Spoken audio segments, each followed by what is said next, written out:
Wah, wah, wah, is all I heard. You know how adults talk in the Charlie Brown movies. Yes, my hearing went off 5 minutes ago.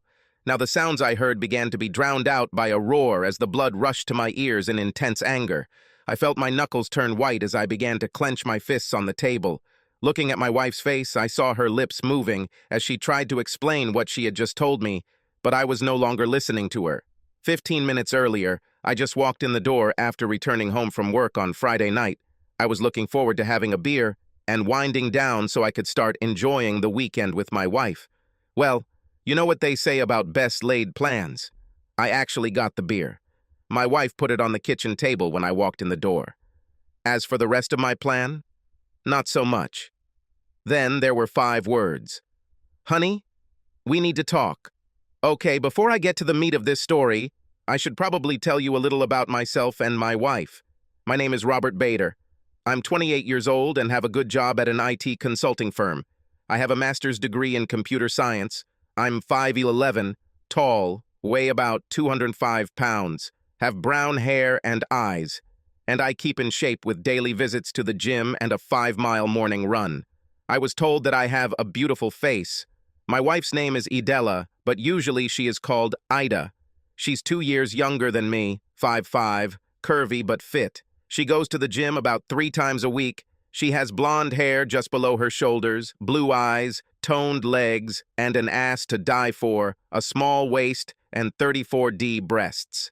Yes, the face is also very beautiful. We met at a party in college. At that time, her name was Idella Masters. She was finishing her bachelor's degree in accounting while I was already a year into my master's degree. We hit it off from the start and dated until the end of college. We got married about a year after graduating from high school. I should mention that sometimes she forgot to fully consider all the consequences of some of her decisions. This was especially true if there was something she truly believed in and wanted. Case in point, she had something of a feminist in her, so she didn't want to just blindly take my name when we got married. She insisted that she wanted to write one of those ridiculous hyphenated last names. You know, where it's her maiden name and then a hyphen before her husband's last name. Something like Scott Pruitt or Rodham Clinton. You get the idea. Whenever I tried to discuss this with her and tell her what an extremely bad idea it was, she would get defensive and accuse me of being misogynistic and trying to take away her identity.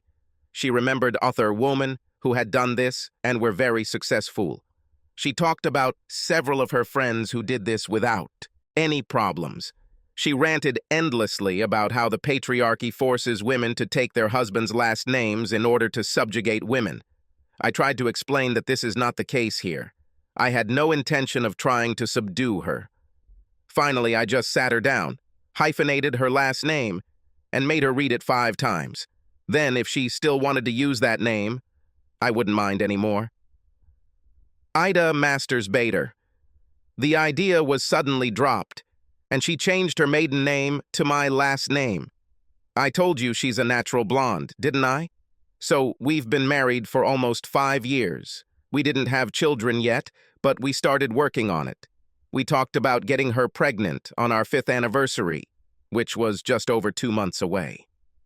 She has problems with the pill, so we always used condoms when we had sex. Our plan was that on the night of our 5th anniversary, we would go without condoms for the first time. This will be a special night for us. So this takes us back to the beginning of this sad story.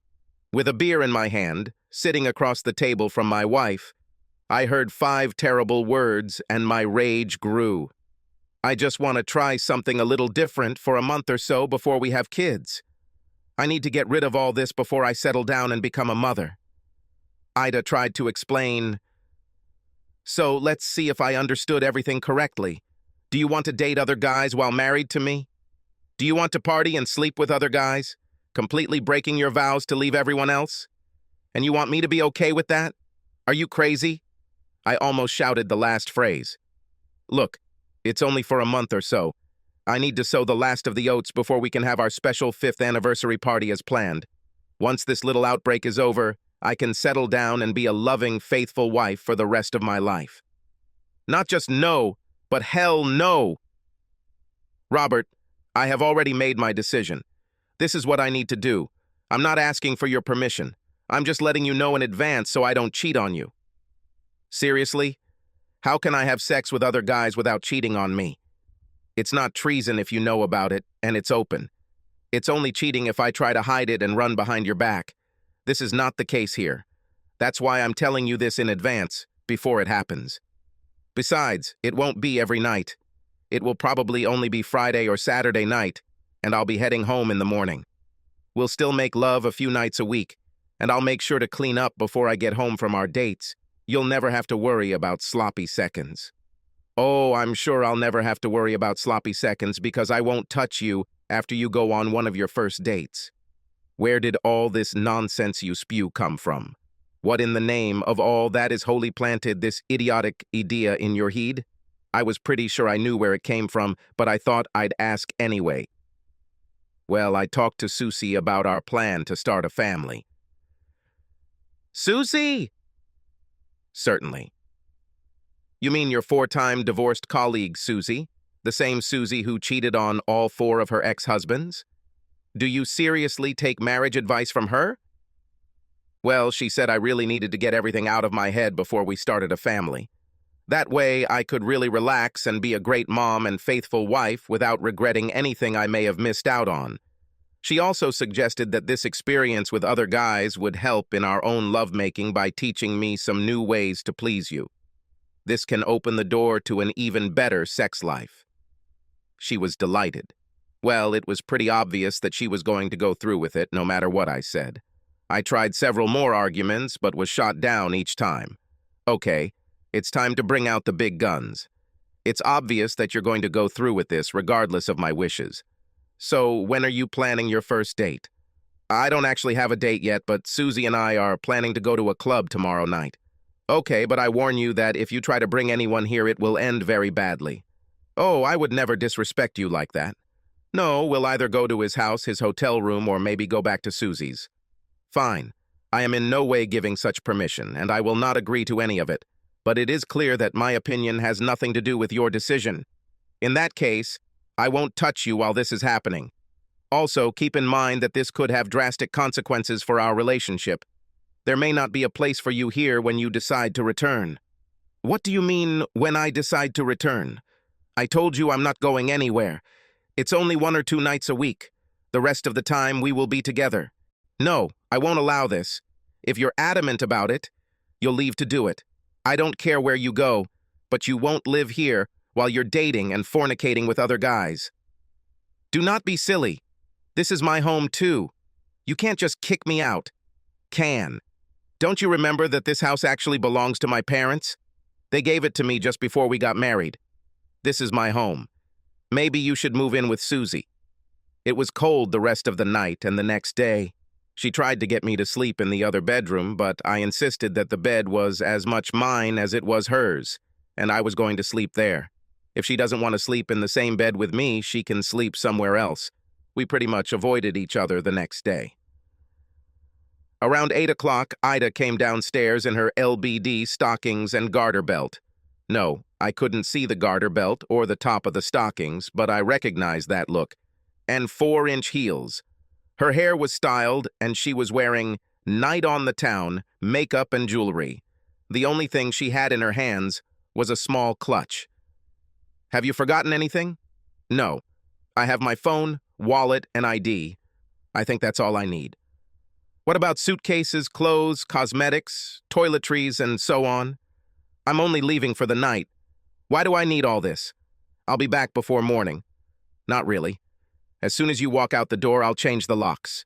I told you that you won't live here as long as you insist on this nonsense. Do not be silly. I know you love me enough to let me do this. Well, obviously you don't love me enough not to do that. If you walk out this door, you won't come back in again. Just as she was about to answer, a car horn sounded from the driveway. This is Susie. I have to go, but we'll talk when I get home. What she didn't know was that I had installed several hidden apps on her phone while she was getting ready in the bathroom. Now I could track her location, read her text messages, record her phone conversations. Hell, I could even activate her microphone and camera without her knowledge. In fact, I activated her microphone as soon as she left the house. He recorded her conversation with Susie while they were driving. I'll listen to it later. Right now I have to work. First order to replace door locks with new ones I purchased earlier in the day. Then he took her car out of the garage, reprogrammed the garage door opener, and removed the remote control. Third, I packed all her clothes, toiletries, and cosmetics in boxes that I bought in advance. 2 hours later, I loaded all her things into the car. Now it's time to listen to her conversation with Susie. God, he's mad. Well, I warned you about this. He will be angry for a week or so, but it will pass.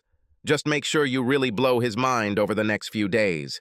Once he sees how much better the sex is, he will begin to accept the situation. Guys are like dogs. You can get away with anything if you reward them properly. Correct use of women's tricks will correct their attitude towards what you want. Yeah, I just hope this guy you're setting me up with doesn't leave me too upset to have the energy to have good sex with Rob tomorrow night. Just make sure you take a good soak in the bath tomorrow. This should relieve any pain. Now take off your panties and leave them in the car. You won't need them today. To take them off, you first had to put them on. Oh, you little slut. They both laughed. I guess I should describe Susie. She is a 5'4" sexy dynamo. She's got long, fiery red hair all the way down to her ass, emerald green eyes, an angelic face, 38 DD breasts, an ass sculpted by about 1,000,000 thrusts, a tiny waist, and the morals of a street cat drawn to ecstasy. All 4 of her marriages ended in divorce due to her infidelity. This was impressive because she was only 26 years old. Seriously, who gets divorced 4 times before turning 30? No, I never clicked on it. But it wasn't for lack of opportunity. She made it more than clear that I would be welcome in her bed anytime I wanted. I should also mention that this wasn't the first time she tried to talk Ida into doing something phenomenally stupid. Usually these tended to be attempts to involve us in some sort of threesome or more with her. So far, I have managed to avoid this. I listened a little more until they arrived at the club. Trying to listen to anything in a club was a hopeless endeavor. There was simply too much noise to hear any conversations. Instead, I started doing online banking by monitoring her GPS location.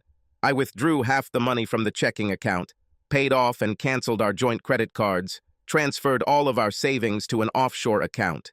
I opened a couple of years ago and transferred about 70% of our investments to a separate account in my name only. I noticed that the GPS on Ida's phone was moving, so I opened the microphone on it again.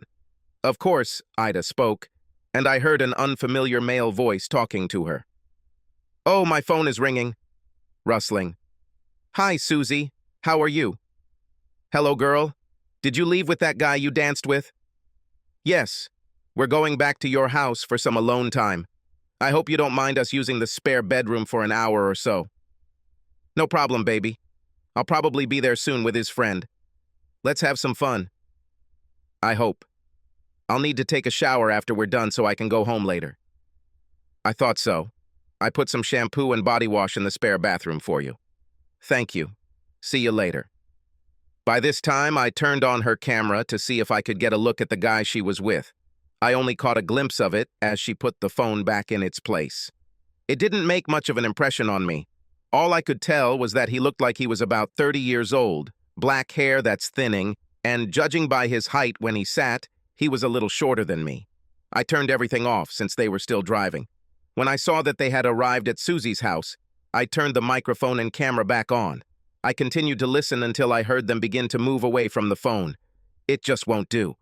I needed her phone to be in the same room so I could get audio evidence of her deception. The video is unlikely to work. Crap. What's happened? This is my husband's call. And what? Don't pay any attention to it. I cannot. I'll talk briefly and get rid of him. Hi, darling. How are you? Where are you, Ida? I'm at Susie's. We'll just relax a little and then she'll take me home. I'll be back in a couple of hours. We just put on a film. Fine. I just wanted to make sure you didn't end up in a bad situation. I'm fine. Stop worrying. See you in a couple of hours. Fine. Goodbye. She must have had too much to drink because she didn't even notice that I didn't use any kind words or tell her I loved her when I hung up. She also didn't understand that I said goodbye at the end, By some miracle, she took the phone with her into the bedroom. I think it was because she was walking there when she was talking to me. Better yet, she placed it on the nightstand, leaning it against the lamp. The camera had a pretty good view of most of the bed. I'm pretty sure I'll never be able to use this in court. But at the time, I didn't really care. I watched enough of the video to be sure they were actually having sex, then minimized the window and continued recording. Well, if she decided to go out and have sex with other guys, I saw no reason to just sit at home and get blue balls, waiting for her to come back. You know the old saying, goose, goose, and all that crap. Fuck her shit. I'm gonna go to have fun. In a similar way. Moreover, I'm going to rub it in her face. She, naturally, did not return home. She had to stay with Susie. I spent the rest of the weekend doing projects around the house and working on an old truck. I have a 1972 GMC pickup that I bought on the cheap a few years ago. I've been working on this for a while now. I installed a built 350 engine, replaced the old 3-speed manual transmission with a Borg-Warner Super T10 4-speed manual transmission, a 12-bolt rear differential, leather bucket seats, and matte black paint. All that was left was to finish installing the steel-braided lines to connect the engine to the fuel, radiator, and vacuum fittings. Work kept me distracted throughout the week. Plus, since I stopped communicating with Ida, I was able to finish the truck and get it ready for the road. I also visited a lawyer and began preparing divorce papers.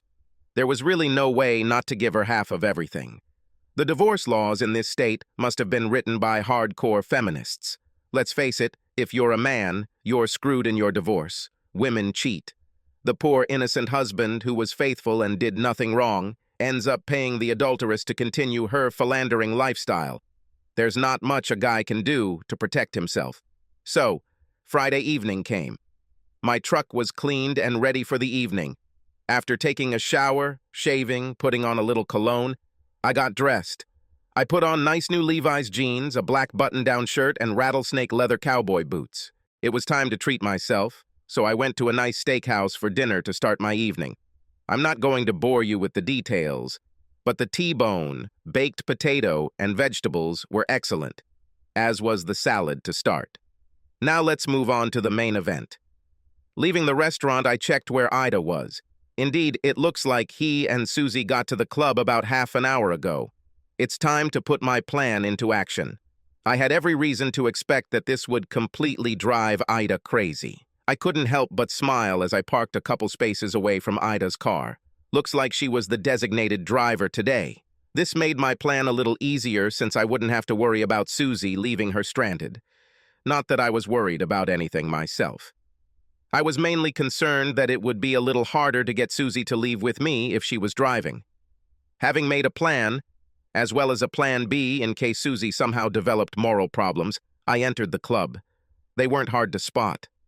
"Susie, I didn't know you'd be here," I said, approaching their table with a glass in my hand.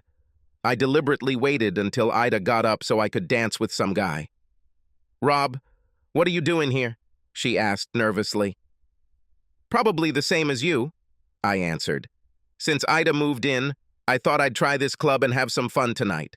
Speaking of which, would you like to dance?" I should probably let you know that Ada is here with me. And how does that stop you from dancing with me? Also, since she's not here, I can only assume she's either in the bathroom or on the dance floor by herself. Come on, you've never shied away from dancing with me before. Her worried look turned it into a grin. "Certainly, I'll be happy to dance with you." We were there for 3 fast songs before the slow number came on. I didn't give her a chance to leave. As soon as the music started, I pulled her in and held her close to me. About a song and a half passed before Ida noticed me. I almost fell to the floor laughing when her surprise turned to fear that I had caught her. She left the dance floor immediately after the song ended and returned to their table. Now I saw her looking at me with poorly concealed anger. "Oh, you poor bitch. I haven't even started to make you angry yet," I thought to myself. Susie held me tightly as we slowly danced together. As I said earlier, Susie is the bombshell. so it didn't take me long to stand to attention and salute, if you know what I mean. It didn't take her long to figure it out either. She looked at me with a wide smile and pressed herself even closer. As I turned to face Ida, I slowly lowered my hand to Susie's ass. When the song ended, I walked Susie back to their table. She invited me to join them, and of course I agreed. On our way back, we stopped and asked the waitress to refresh our drinks.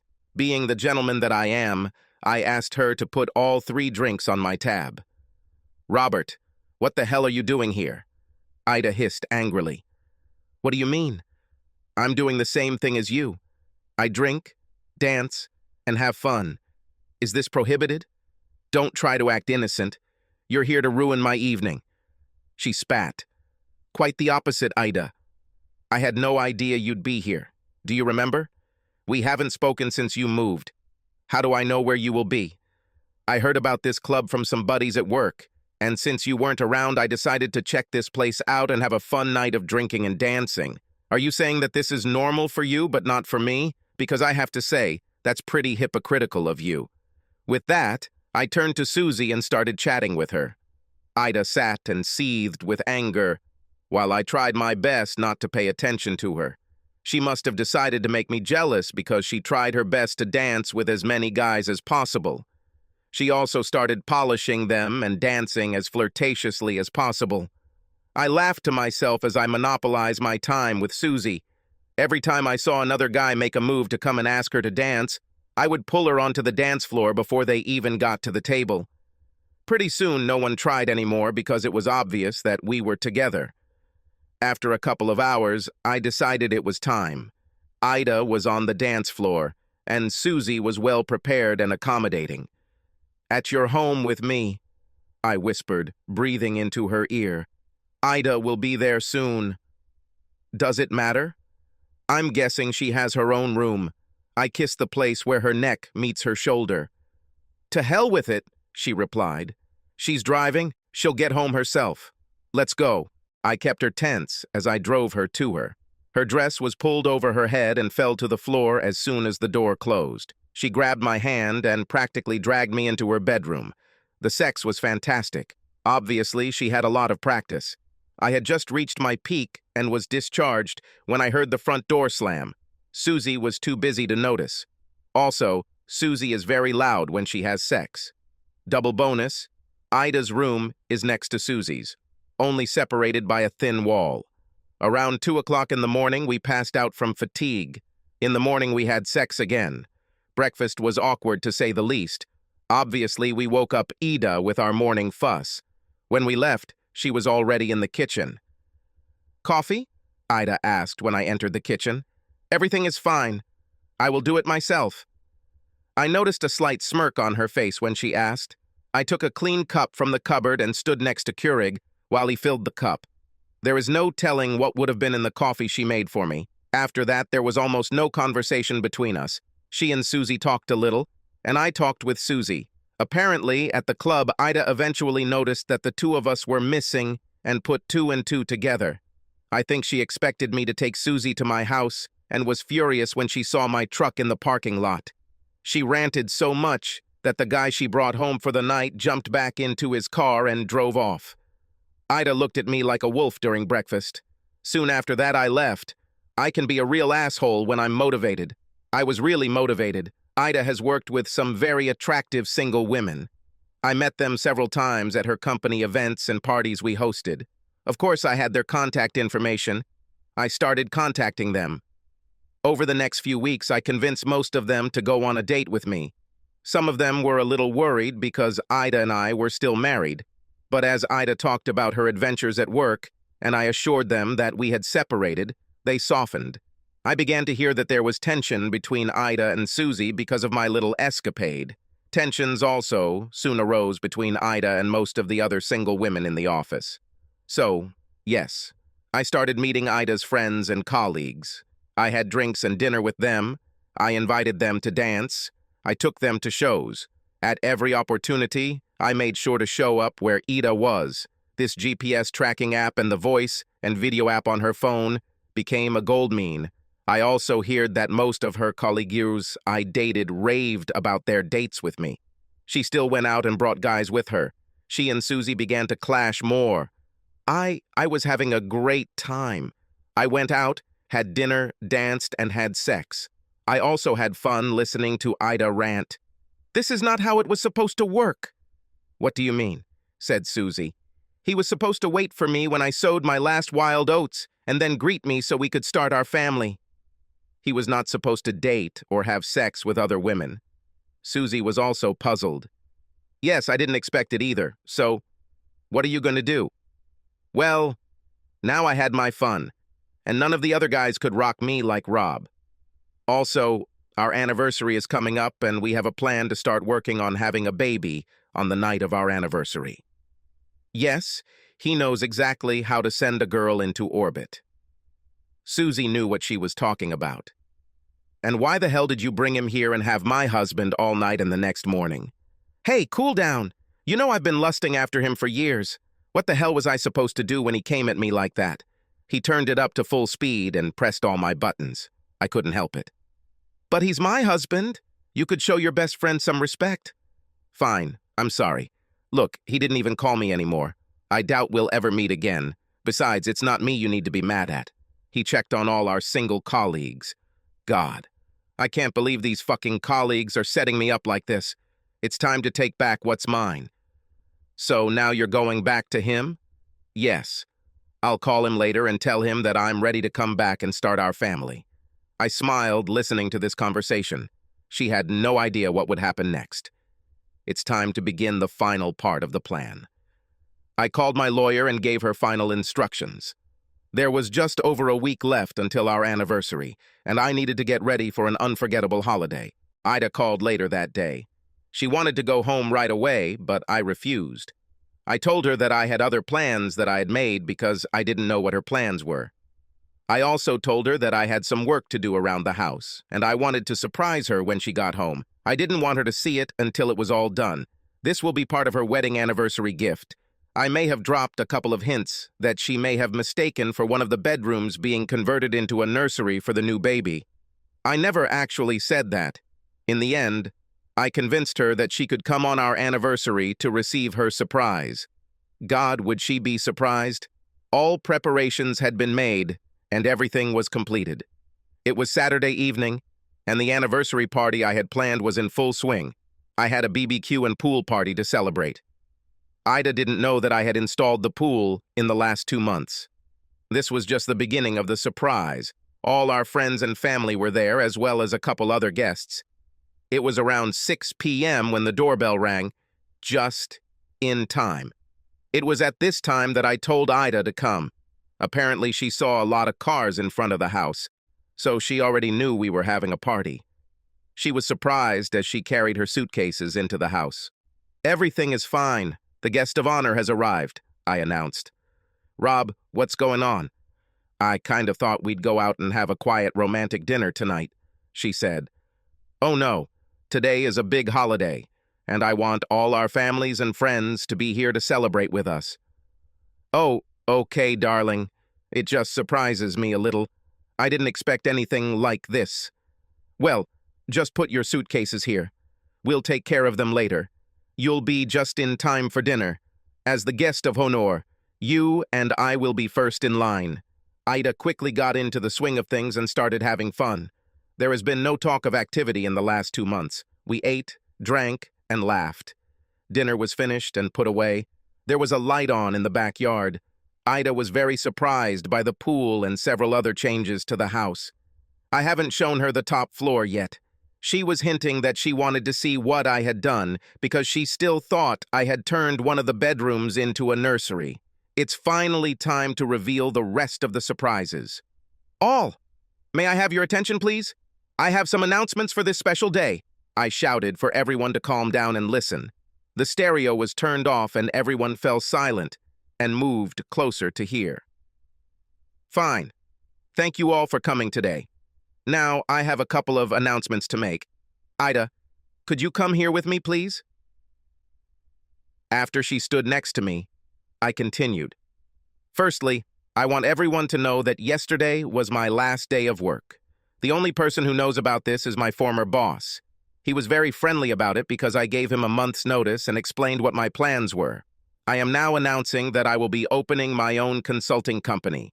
This will allow me more freedom to spend time with my family. Ida practically beamed when I emphasized the last word. As you all know, today is Ida, and its 5th anniversary. What most of you don't know is that we plan to start our family on this day. Having said that, I want to give Ida a special anniversary gift to commemorate our relationship. With these words, I quietly took a couple of steps to the side and nodded to the red-haired woman at the end of the group. She nodded in response and moved forward. "Idella Bader, you've been served," said the woman. "What most of you don't know," I continued. 2 months ago, Ida told me that she was going to date and sleep with other men. She didn't ask if I agreed with this. She left me no choice. She just told me that she was going to do it and that there was nothing I could do about it. For the past 2 months, she had been living with her friend and taking different men to her home to have sex with them. This is something I simply will not put up with. To be fair, I also dated other women, but I started it after Ida had already broken her wedding vows. "No!" Ida screamed. "For your actions, I'm giving you a divorce, so you can go and have sex with whoever you want. Rest assured, it won't be me." So, I told Ida that I was doing some renovations on the house. That's exactly what I did.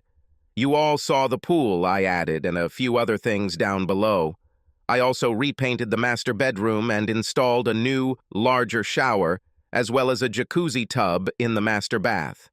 I also ripped out the wall between the 2 smaller spare bedrooms to expand them into one large bedroom with its own bathroom. I did this for a very specific reason. As I was saying this, the same red-haired woman and a 10-year-old red-haired girl were walking towards me. I want you all to meet my lawyer, Tara O'Reilly, and her daughter, Simone. Tara is also a single mother. I met Tara 2 months ago, on the Monday after Ida went to the club and brought her first guy. Since then, we have become very close. Although we haven't officially started dating yet, we both feel like there's something between us. Simone and I get along very well, too. Once the divorce is final and she is no longer my lawyer, we plan to be together. Her rent is up soon, and Tara and Simone are moving in with me. I turned back to Ida. "So, Ida, as for what to do with your suitcases, you can take them back to your car. You won't come back here. I told you I wouldn't stand for this, but you just rushed ahead and ruined our marriage." Ida was sobbing uncontrollably. Her family screamed and screamed. Most of the friends quickly left. My family sat stunned. Tara and Simone quietly went upstairs and disappeared from view. They were prepared for this reaction and agreed when I asked them if they would be okay with it. To be honest, Tara and I didn't even kiss. True, we went out to dinner and I spent a few evenings with her and Simone at their apartment, but we agreed to put everything else on hold until my divorce was final. She divorced her husband 5 years ago because she caught him cheating. She left the house several times after that but never felt the spark. In the end, everyone finally left. I don't know where Ida went. That same day, I deleted all the spy apps I had on it. I no longer cared what she was doing. Would it have been better to handle this differently? Maybe. Maybe I shouldn't have brought Tara and especially Simone into this. Again, probably. Why did I do this? The simple answer is anger. I was angry at what Ida did. I also wanted to make sure everyone knew that Ida ruined our marriage with her selfishness. I wanted to publicly make Ida feel the pain she had caused me. She killed my love for her and made me hate her. I wanted her to feel the loss of love and the hatred it caused. Yeah, I could just serve her at work while she lived with Susie. I could just send everyone a packet with my evidence. I could have done a lot of things that would have been much more mature and much less painful for everyone. In the end, I did what I did. Ida returned to Susie. This went on for about 2 weeks before they were at each other's throats. Eventually, she got her own small apartment. I often see her in the city. Her facial expression when she sees me alternates between sadness and anger. I think it depends on her mood. We don't exchange pleasantries. I actually heard from one of her colleagues that she left the company and found a new job. The stress of me dating so many other women she had to work with became too much for her. I also see her family sometimes when Tara, Simone, and I are having dinner. Again, we don't talk, but they frown at us. We just ignore it. Speaking of Tara and Simone, Ida tried to fight the divorce, but soon realized that it was a hopeless matter. Wanting everything to end quickly, Tara allowed me to increase the pressure on Ida by continuing to meet Ida's colleagues. Ida signed the papers after she heard a glowing report about our night together with her colleague on the morning of my 4th date at work. The day the documents officially dissolving my marriage arrived, Tara and Simone moved in with me. A year later, Tara and I got married. Another year later, we met Ida, while Tara, Simone, and I were wandering around a street fair. Ida turned and ran away, sobbing when she saw Tara's 6-month pregnant belly.